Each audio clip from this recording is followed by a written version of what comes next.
La herejía del catolicismo liberal. Por Ramiro Fernández Balbuena. Canónigo penitenciario de la Santa Iglesia Primada de Toledo. Rector del Seminario Conciliar Central de San Ildefonso. Obispo auxiliar de Santiago de Compostela. Senador español. Fecundo en amaños y prodigiosamente embaucador el liberalismo, no se ha contentado con pretender que los cristianos vean en él un como libertador de la sociedad contemporánea del yugo de la tiranía, sino que, advirtiendo que muchos de sus doctores habían descubierto demasiado el bulto y dejaban ver el cuerpo y las garras del lobo debajo de la piel de oveja, con que quiso cubrirse, trató de continuar la seducción del mundo, valiéndose de una distinción sofística que sirviera para eludirlos anatemas de la Iglesia contra la herejía liberal. Dio, pues, en decir que, si bien es cierto haber sido condenado el liberalismo, debía esto entenderse del liberalismo religioso, no del político, del liberalismo malo, no del liberalismo bueno. Como si hubiera dos liberalismos, uno político y otro religioso, uno aceptable y otro detestable. Esta distinción de liberalismos, tenazmente defendida por cierta escuela funesta dentro de nuestra España, por no hablar de los extranjeros que fueron sus padres o inventores, está sirviendo de piedra de escándalo para muchos católicos, que flojitos en achaques de doctrina y aun de buen sentido, continúan aferrados en llamarse liberales, sin dejar de apellidarse cristianos, y pretenden hacer las paces entre el catolicismo y el liberalismo, entre la Iglesia y la Revolución, entre Jesús y Judas. Son los católicos liberales, en cuya composición entra una buena dosis de liberalismo y otra menor de catolicismo, por más que las proporciones de estos dos componentes son tan distintas como los farmacéuticos que los hacen.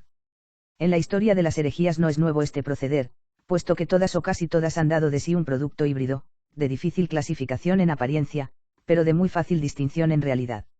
Del arrianismo nació el semiarrianismo, del error crudo de Pelagio resultó el semipelagianismo, de las monstruosidades nestorianas salió el adopcionismo, de las doctrinas protestantes sobre la gracia, vinieron las jansenistas, y del liberalismo crudo y malo, procede hoy su hijo peor, el semiliberalismo o liberalismo católico.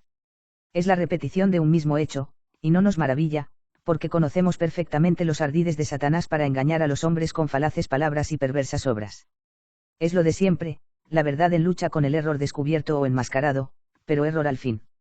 Y puesto que los católicos liberales un día y otro día y todos los días y a todas horas están pregonando que ellos son católicos y que no quieren dejar de ser liberales, que son, según una frase famosa que ha venido a ser el lema de estas gentes, tan católicos como sus padres y tan liberales como su siglo, demostrémosles una vez más, y repitamos cuantas fuere necesario, que no caben juntos en un saco el liberalismo y el catolicismo, y que siendo el bien y la verdad en gran manera exclusivistas y enemigos de componendas con el vicio y el error, al querer juntarlos y unirlos en estrecho abrazo, solo consiguen una cosa, quedarse con el mal y el error, mientras han desaparecido de su presencia avergonzados la verdad y el bien.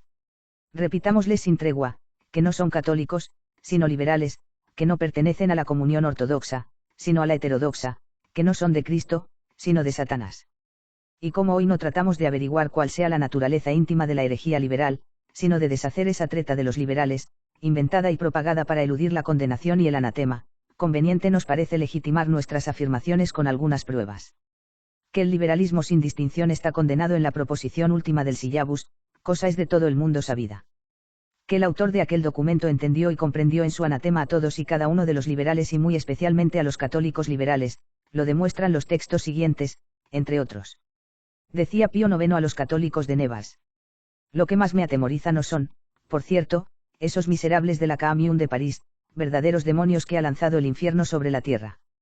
No, no es esto lo que me espanta, sino esta desdichada política, este liberalismo católico, que es la verdadera calamidad actual. ¿Qué tal?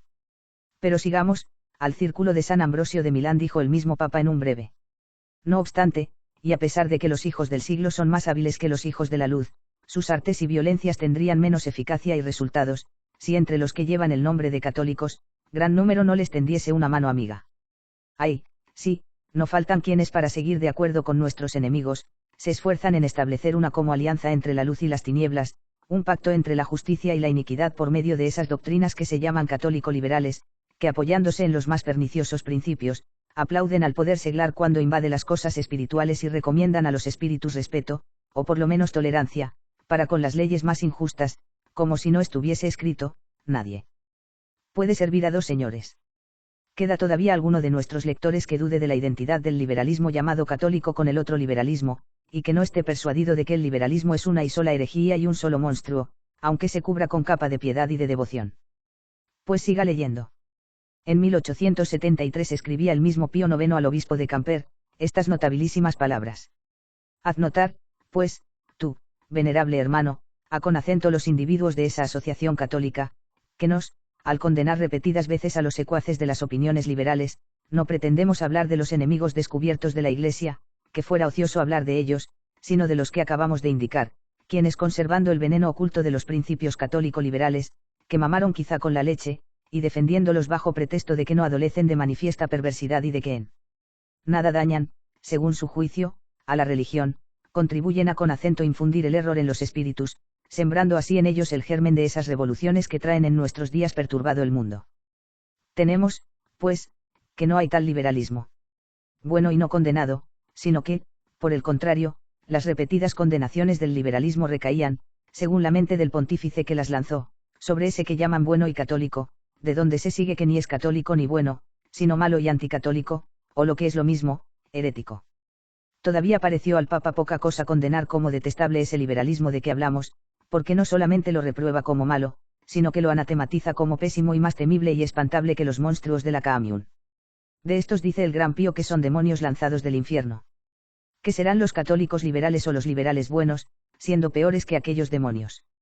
Conviene mucho insistir sobre este particular, por lo mismo que hay multitud de cristianos aferrados al llamado liberalismo católico, y repetir en todos los tonos que esa clase de liberales son peores que demonios, apelativo con que el Papa designa a los comuneros. Vamos a concluir este artículo, copiando algunas palabras de León XIII, en su encíclica Libertas, advirtiendo de paso que, cuando los papas hablan ex cátedra, como Pío IX en el Syllabus y su sucesor en la citada encíclica, son el eco de Dios, que enseña la verdad a los hombres, es decir, que gozan de infalibilidad. Son estas las frases a que nos referimos. En realidad, lo que en filosofía pretenden los naturalistas o racionalistas, eso mismo pretenden en la moral y en la política los fautores del liberalismo, los cuales no hacen sino aplicar a las costumbres y acciones de la vida los principios sentados por los partidarios del naturalismo. Ahora bien, lo principal de todo el naturalismo es la soberanía de la razón humana que, negando a la divina y eterna la obediencia debida, y declarándose a sí misma sui juris, se hace a sí propia sumo principio, y fuente, y juez de la verdad. Así también los sectarios del liberalismo, de quienes hablamos, pretenden que en el ejercicio de la vida ninguna potestad divina haya que obedecer, sino que cada uno es ley para sí, de donde nace esa moral que llaman independiente, que, apartando a la voluntad, bajo pretexto de libertad, de la observancia de los preceptos divinos, suele conceder al hombre una licencia sin límites. Parécennos más que suficientes los testimonios copiados para deshacer la treta esa con que los doctores liberales han hecho caer en el abismo de la herejía a muchos incautos, seducidos con paralogismos y falacias, siendo ya llegada la hora de deslindar los campos y gritar, fuera farsas y farsantes. O con Cristo, o contra Cristo. O con la Iglesia, o contra la Iglesia. O católicos, y liberales. Porque ni hay términos medios, ni en adelante se puede engañar con raposerías y enredos que son ya demasiado conocidos.